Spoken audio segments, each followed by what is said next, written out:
राम मंदिर चढ़ावा चोरी में आज एसआईटी रिपोर्ट सौंपी जा सकती है। शासन की दी हुई मियाद आज पूरी होगी। कल दिल्ली में सीएम ने अमित शाह से देखिए मुलाकात की थी और दिल्ली से आने पर लखनऊ में कल की बड़ी मीटिंग हुई, जिसमें एसआईटी अयोध्या से जुड़े अफसरों के साथ मीटिंग हुई थी।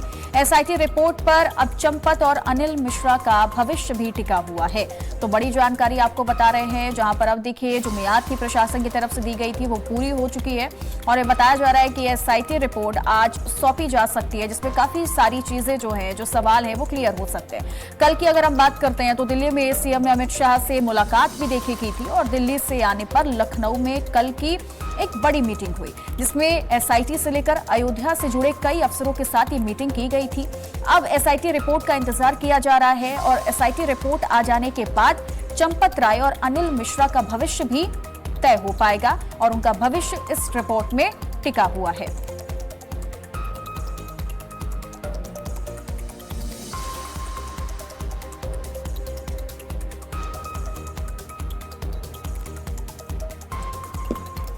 तो देखिए शासन की तरफ से दी हुई मियाद वक्त आज देखिए खत्म होने वाला है और आज एसआईटी रिपोर्ट जो है सौंपी जा सकती है। और इसी खबर पर तमाम जानकारी देने के लिए हमारे स्टेट हेड विवेक तिवारी जी हमारे साथ जुड़ गए। विवेक जी, अब अभी तक इंतजार था एसआईटी रिपोर्ट का, आज एसआईटी रिपोर्ट सौंपी जा सकती है, लेकिन कहा जा रहा है चंपत राय और अनिल मिश्रा का भविष्य जो है वो इस रिपोर्ट के जरिए ही तय किया जाएगा। क्या कुछ और डिटेल है अभी इसको लेकर? देखिए, आज जो एक्सटेंशन दिया था सरकार ने 15 दिनों का, वो आज पूरा हो रहा है और आज रिपोर्ट तैयार करके शासन को सौंपी जा सकती है, ये खबर आ रही है।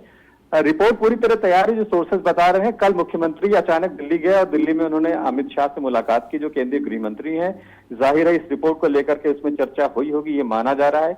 और वहां से लौटने के बाद ठीक बाद मुख्यमंत्री ने एसआईटी के अफसरों को अपने आवास पर बुलाया, ये खबर है। इसके अलावा अयोध्या से जुड़े हुए पुलिस और शासन के जो दूसरे बड़े अफसर हैं उनको भी बुलाया गया था। तो कल एक बड़ी मीटिंग हुई जिसपे इस पर चर्चा हुई है कि एसआईटी की रिपोर्ट आ सकती है, क्या कैसे आगे क्या करना है, क्या लीगल एक्शन लिया जाना है इसमें, और बाकी सारी चीजें तय होनी, क्योंकि इसका बहुत बड़ा एक इम्पैक्ट पॉलिटिकली भी पड़ने वाला है उत्तर प्रदेश के और देश की राजनीति पर। ये सरकार जानती है, ये भारतीय जनता पार्टी भी जानती है, इसलिए बहुत थोक बजाकर सावधानी पूर्वक ये इस काम को किया जा रहा है।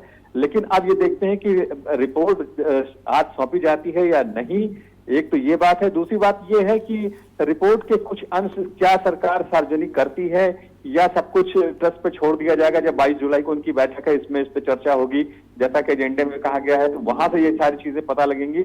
लेकिन फिर भी जो दो बड़ी चीजें हैं वो ये है, एक तो अनिल मिश्रा का भविष्य तय होना है। अनिल मिश्रा के बारे में खबर ये है कि लगभग उनका जेल जाना बिल्कुल तय है, क्योंकि पहली ही अंतरिम रिपोर्ट में उनका नाम साफ तौर पर आ गया था। जहां तक चंपत राय की बात है, उनके बारे में सोर्सेज ये बता रहे हैं कि उनको लापरवाही और निगरानी में नाकामी का जिम्मेदार ठहराया जाएगा। इसके अलावा रिपोर्ट में और क्या खास बात होगी ये देखना होगा, लेकिन फिलहाल रिपोर्ट को लेकर बड़ी हलचल है उत्तर प्रदेश से लेकर दिल्ली तक। ठीक है, लेकिन अभी तक चूंकि एसआईटी अपनी जांच कर रही थी, तो कई लोगों का यह भी मानना है कि पहले चंपत राय और अनिल मिश्रा को सारी चीजों से दूर रखा गया। इससे पहले जब ट्रस्ट की बैठक हुई तो भी दोनों लोग इस बैठक से दूर थे। अब एसआईटी रिपोर्ट का जिक्र हो रहा है तो सारी चीजें जो है वो अनिल मिश्रा पर आकर के क्यों टिक गई है? चंपत राय की जिम्मेदारी क्या तय नहीं की जा रही है, जो क्लीन चिट दी गई? और ये कहा जा रहा है कि पूरी तरीके से क्लीन चिट नहीं दी जाएगी, लेकिन सारी जिम्मेदारी अनिल मिश्रा की थी।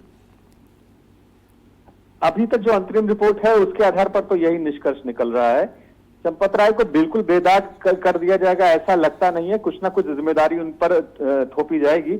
और जो खबर है वो यही है कि जो निगरानी हुई थी उसमें लापरवाही, उसमें नाकामी का जिम्मेदार चंपत राय को ठहराया जाएगा। और जिस तरह से संतों और ट्रस्ट के बाकी लोगों के बयानात आए हैं कि उन्होंने, वो तो संत हैं और उन्होंने कुछ नहीं किया, उनको उनके लोगों ने उनको धोखा दिया वगैरह वगैरह, इससे कहीं ये लग रहा है कि चंपत राय को ये जो चढ़ावा चोरी वाला पूरा मामला है इसमें कहीं ना कहीं उनको राहत मिल सकती है, सिवाय इसके कि उनको ये निगरानी में नाकामी का जिम्मेदार ठहराया जाए। जो खबर है वो ये है कि साफ तौर पर चंपत राय का नाम उस रिपोर्ट में शायद ना हो, लेकिन इशारा उनकी तरफ जरूर हो सकता है। दूसरी जो बड़ी बात है, जमीन घोटाले को लेकर के जो जांच शुरू की गई थी, जो संजय सिंह ने और बाकी लोगों ने डॉक्यूमेंट्स एसआईटी की टीम को दिए थे, उस पर एसआईटी ने क्या सर्च किया, क्या फाइंडिंग्स हैं, ये भी देखना बहुत महत्वपूर्ण होगा, क्योंकि अगर उसकी ठीक से जांच हुई तो चंपत राय की मुश्किलें ज्यादा बढ़ेंगी।